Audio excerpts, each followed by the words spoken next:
ang Panginoon. Noong Miyerkules ay sinimulan natin ang marinal na 40 araw ng paghahanda sa muling pagkabuhay ng ating Panginoon Jesucristo sa pamamagitan ng pagdadagay ng mga abo sa ating mga ulo at bahagi na ito ng aming pag-ayuno at abstinensya. Bahagi o ngayon sa Ebanghelyo, nakita natin yung yung 40 araw din. 40 araw na si Jesus ay nag-ayuno at tinukso siya ng demonyo. Bahagi o na kung saan ay maaaring magbigay sa atin ng ilang mga puntos sa pagninilay natin ngayon sa unang linggo ng Kwaresma.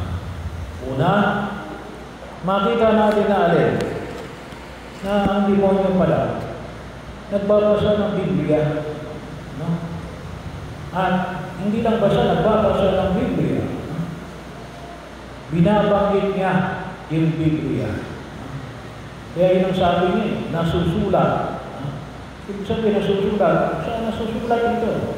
Yung binabanggit rito sa Ebanghelyo na napakinggan natin mula kay San Lucas ay alin, nasusulat, ibig sabihin, nasusulat ito sa banal na kasulatan.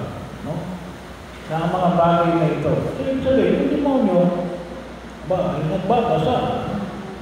At kinukog niya rin yung Biblia. Kaya bahagi, no? Kahit na yung demonyo, nagbabasa at ginagamit ang Biblia. Saan ang gagawin natin? Dapat tayo rin nagbabasa at at pinag-aaralan yung banal na kasulatan. Kasi hindi naman sinagot na Jesus. Nasusulat din. Bahagi yun ang makita ko natin. Nanawa, higit namin pakinabangan yung biyaya na ipinagkaloob ng Diyos sa pamagitan ng kanyang banal na kasulatan.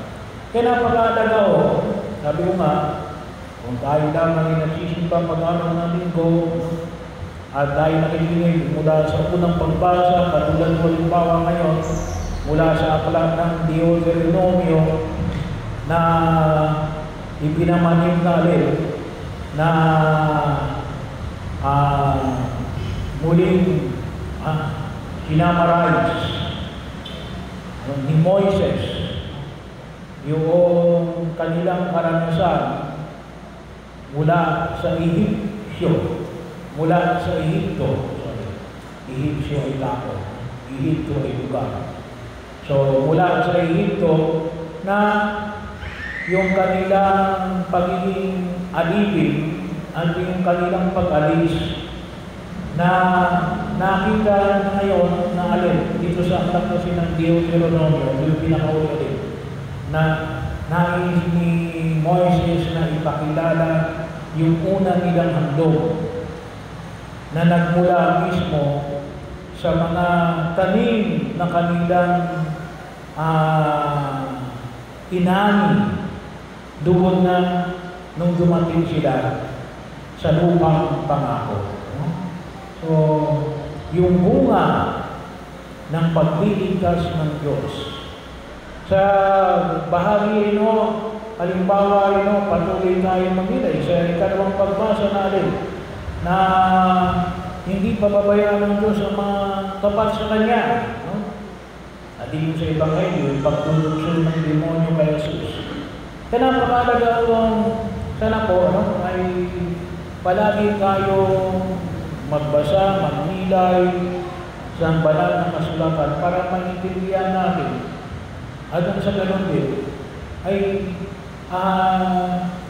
mayroon din tayo isagot doon sa mga gumagamit ng banal na kasulatan na kung na maaari natin, katulad ng demonyo natin, iligaw tayo ng landas. Sinong gusto na yung Satanas? Gusto niyang iligaw na landas na Jesus. Matukso. Bahagi. At nakita natin na din, gamit ang banal na kasulatan. Gamit na banal na kasulatan. Kaya naman, ay di si Jesus, alam niya rin yung banal na kasulatan, kaya ayun din ang sagot niya, nasusulat. So napakahalaga pag nila. At makita natin na rin, yung tema ng banal na kasulatan niya rin, dapat magdulot ng kaligtasan. Kasi nandulot na Jesus. Hindi ho kapahamakan, ngunit kaligtasan. Lalong-lalo na sa kasalanan. Pangalawa, nakita rin natin natin na ang trabaho ng demonyo ay manukso. No? Makita ko natin, ang gusto ng demonyo ay rin, ang tao ay magkasala. Anong sabi nga sa banal ng kasulatan? The devil is like a roaring lion looking for someone to devour. No?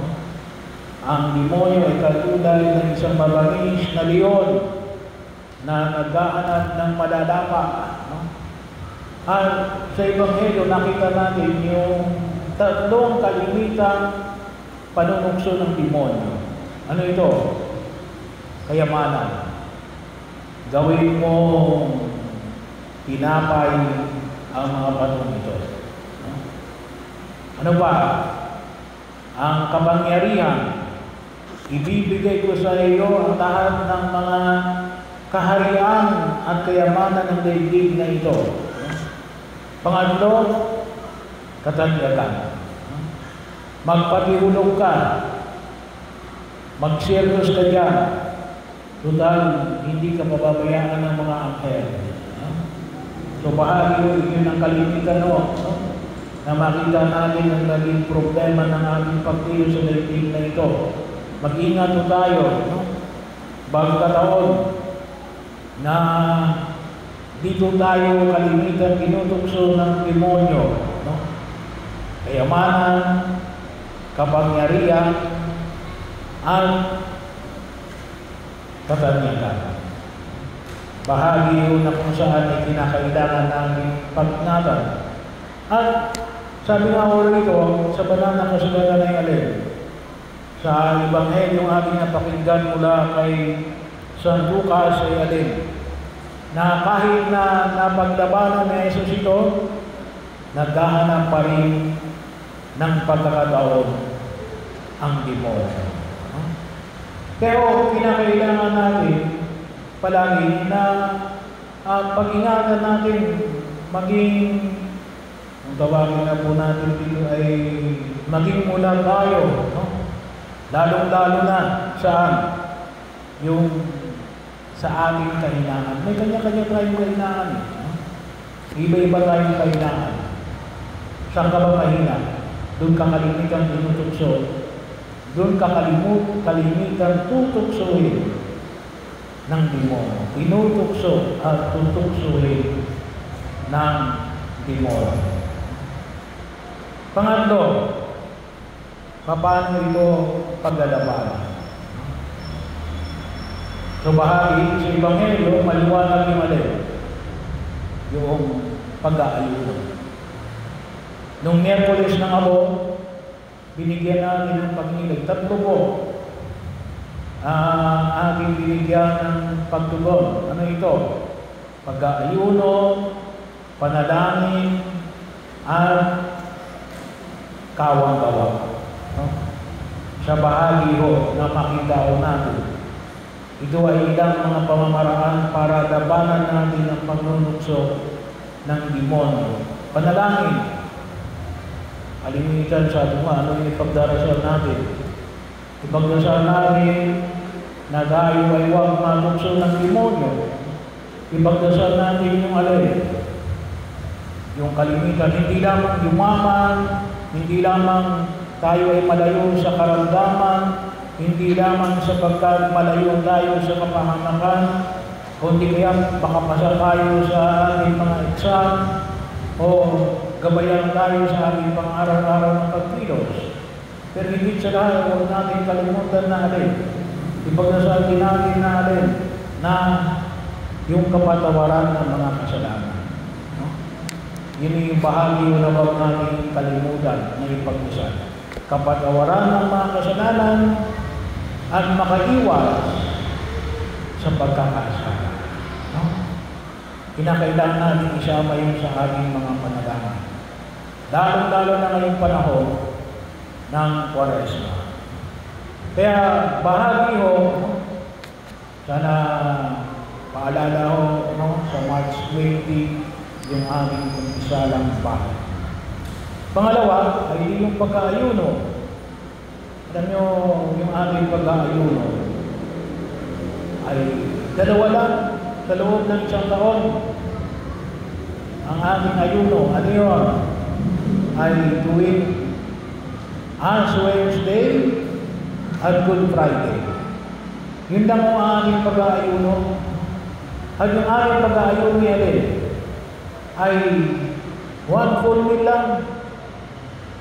Ibig sabihin, 3 beses na yung kumakain, wala mo ng merienda. No? Pero doon sa tatlong namin pagkain, pipili tayo ng punong pagkain. Umagahan, tanghalian, at hapunan. Kung papamili natin halimbawa yung tanghalian, yung umagahan natin yung hapunan, kalahati lang. No? Maramdaman lang natin yung gutom. Very minimal. Sa lahat ng major religions, tayo po ang pinakamagaan ng pag-aayuno. No? Ay bahagi yun, kung minsan hindi pa natin nagagawa. No? Mas magiging pa kung minsan yung mga nagda-diet, no? Ay nakapag-aayuno. No? Ibig sabihin, diet sila. Bakit?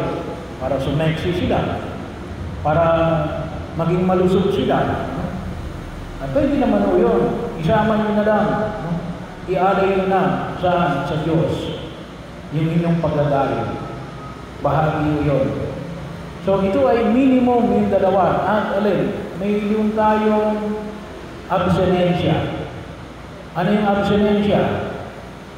Yung hindi pagkain ng karne. No? Hindi pagkain ng karne.